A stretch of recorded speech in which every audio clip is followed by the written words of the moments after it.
हे माझं बनवणं चालू आहे साबुदाण्याची खीर. आणि एकादशी आहे आज, त्यासाठी मग साबुदाणे भिजत घातले होते. तर मग त्याची थोडेसे साबुदाणे काढून घेऊन त्याची खीर बनवली आहे. दूध टाकून खीर बनवलेली आहे. आणि सोबतच मम्मीने इथे वरीचे तांदूळ भिजायला टाकलेत, कारण की तिला बनवायची इडली. आणि त्यामध्ये ती गाजर वगैरे टाकणार आहे. गाजर, मिरची, कोथिंबीर इकडच्या भागामध्ये ते चालतं. ह्या सगळ्या भाज्या किंवा आणि काही गोष्टी आहेत ज्या चालतात. हॅलो नमस्कार, वेलकम बॅक टू द पुण्याची कोकण कन्या. नवीन एका व्हिडिओमध्ये तुम्हा सगळ्यांचं मनापासून स्वागत आहे. आज आहे आषाढी एकादशी आणि मम्मीचा उपवास आहे. मी उपवास नाही पकडला बिकॉज ऑफकोर्स आरोमुळे, आणि त्यामुळे मग नाही पकडला. मम्मीने तर अजून काही खाल्लेलं नाही आहे, कारण ती असं खातच नाही. डायरेक्ट संध्याकाळी खाणार आहे ते, असं ती म्हणते. आणि संध्याकाळी काय खाणार आहे हे तुमच्यासाठी मी रेकॉर्ड करून ठेवेन आणि दाखवेन. खीर बनवली आहे मी, साबुदाण्याची खीर. साबुदाणे भिजत घातले तिथे. तिला वाटलं तर मग ती खाईन, जर नाहीच खाल्लं तर मग संध्याकाळी डायरेक्टली. आणि मी पण नॉर्मल साधा खिचडी भात खाल्ला आहे.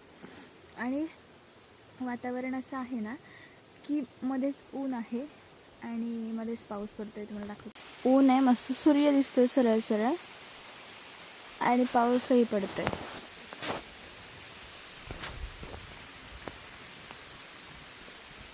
हे जे वातावरण आहे ना, ह्या वातावरणाचा इफेक्ट माझ्यावर खूप जास्त होतो आहे डिलिव्हरीनंतर. कारण की सारखं शिफ्ट होतं आहे. पाऊस येतो मध्ये परत ऊन पडतं आहे. आता तुम्ही बघितलं की ऊन पडतं आहे. मग हे असं ज्यावेळी शिफ्ट होतं ना वातावरण, त्यावेळी माझ्या तब्येतीमध्ये फरक म्हणजे जास्त अफेक्ट व्हायला लागले ते मला. आणि सर्दी, असं खोकला, डोकं जड होतं, घसा खवखवणं असं होतं आहे. सध्या पण असंच होतं, मला घसा खवखवतो आहे आणि डोकं पण जड झालं आहे. कदाचित डोळ्यांवर दिसत असेल. तर ते झालं आहे. आणि ऑफकोर्स मला होतं, माझ्या ते थोडंफार आरोग्याकडे पण ट्रान्सफर होतं आहे. सो मी लगेचच गोळी घेतली. बघू, गोळी बरं वाटेल असं मला वाटतं गोळी घेऊन, कारण लास्ट टाईम 2 वेळा ज्यावेळी मी असं झालं होतं मला, त्यावेळी मी गोळीच घेतली होती आणि त्यानंतर मला बरं वाटलं होतं. सो आता पण तसं होईल, बघूयात.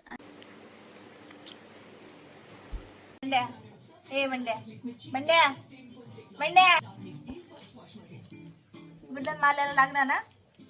नाटक नाटक नाटक नाटक नाटक नाटक ना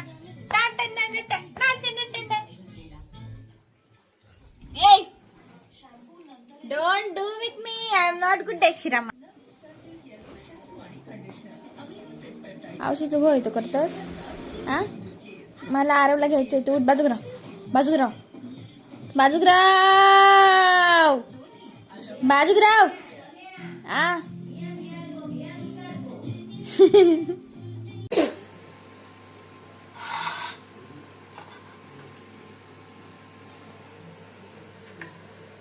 असं काय नको झाले, व्हिडिओ काढू नको सने.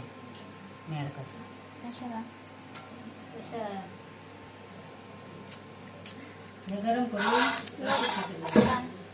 ते आता नको आम्हाला. उलट थंडच चांगली लागते ती खाऊ.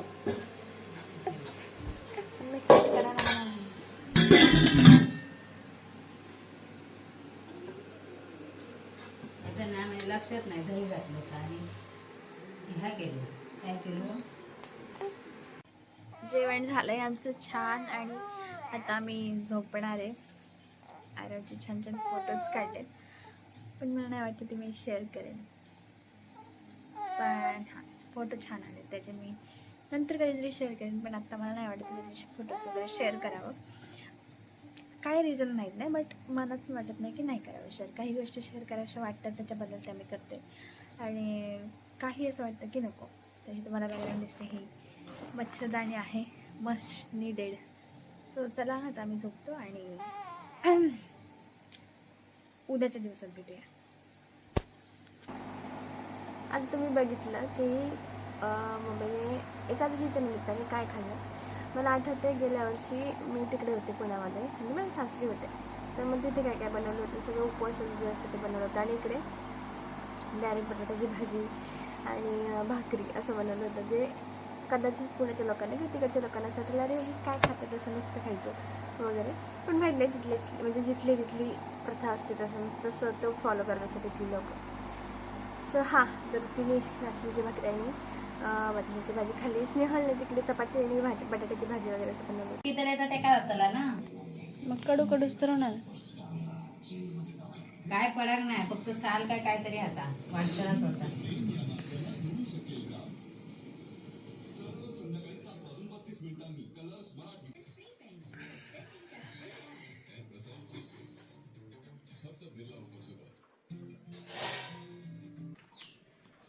मी पिते हे अडुळशाचं हे.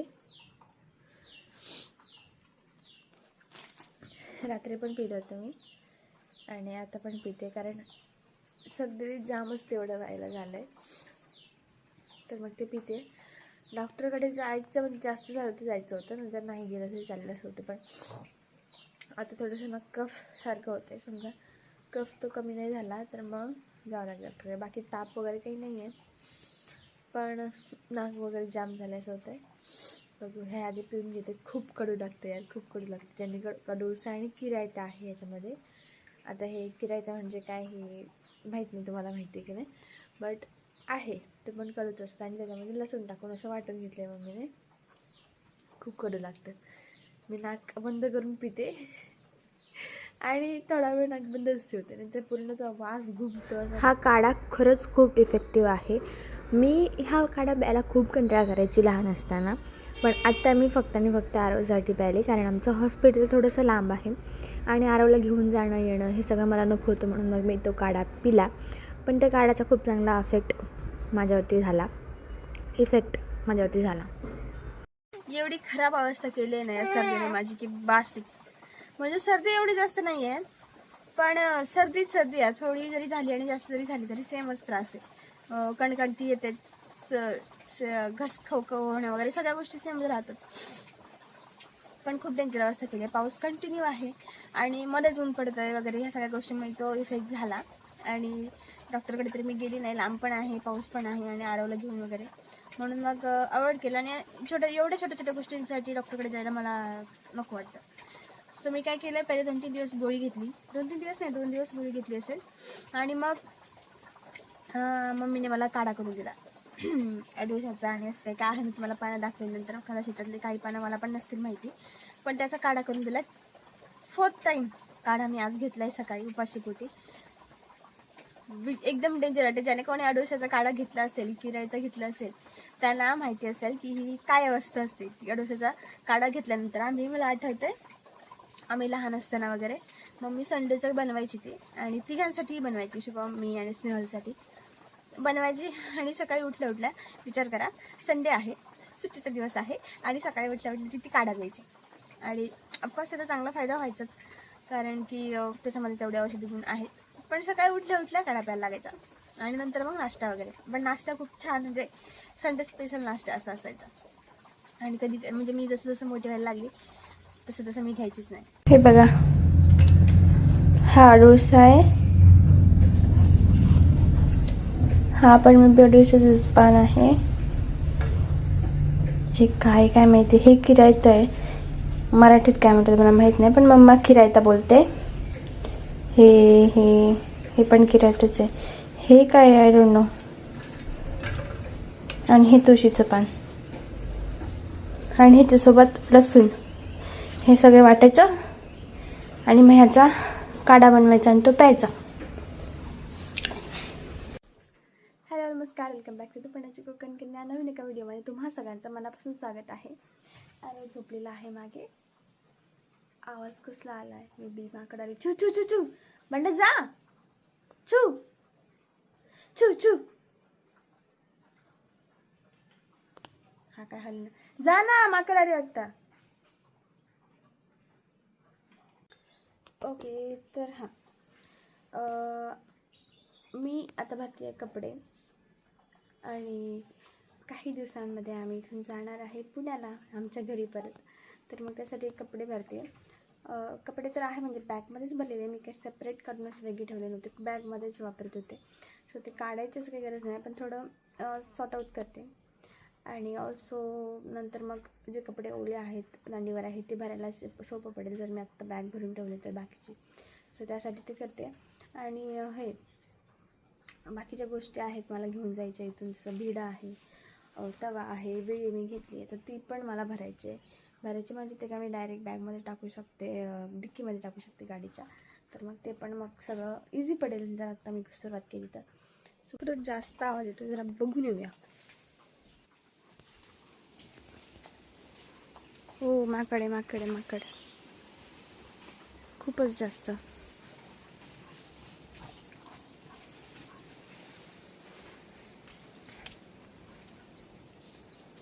गेला.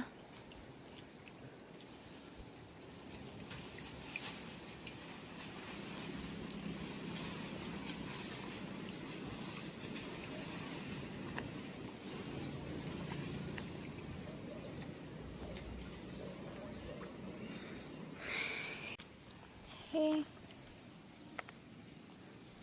याचा पाला, शेवग्याचा पाला खायला आलेले होते ते, मी तोडून टाकतो इथे.